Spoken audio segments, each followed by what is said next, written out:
Bir də buradan belə götür. Prosesi görsünlər nə hazırlayırıq. Sonra inşallah davamını gələn videolarımızda görəcəklər. Keçək prosesə.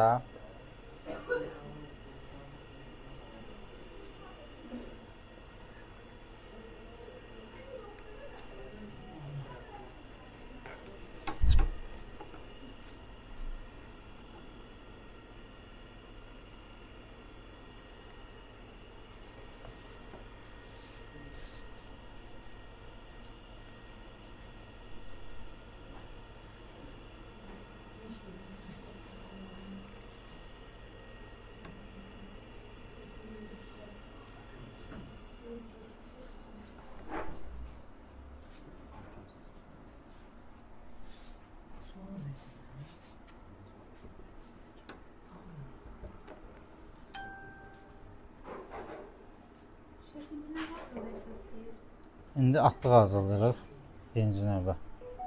İstiyini doldurub, bir çimon fırına göndərməli ki pişsin.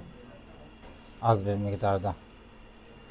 Sonra isə bükəcəyik bunu.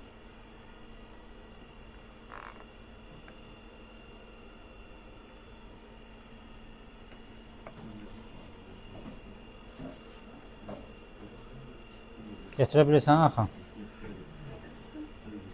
Bu qaydada tarım şəkildə yaymalıyıq içinə. Bəli. Yaxşı aşpazın xüsusiyyətləri nədir? Yaxşı aşpaz birinci növbə məsuliyyətli olmalıdır. İkinci növbə təmizkar olmalıdır. Yəni, məsuliyyət hiss eləməsən, təmizkar olmasan, sən qızıldan yemək pişir, heç kim üçün maraqlı deyilsən. Birinci növbə təmizliyin olmalıdır. İkinci növbə məsuliyyətin olmalıdır ki, özündə artım elə biləsən, çox şey öyrənə biləsən. Gəldim, baxdım, yedim, içdim, getdim deyil.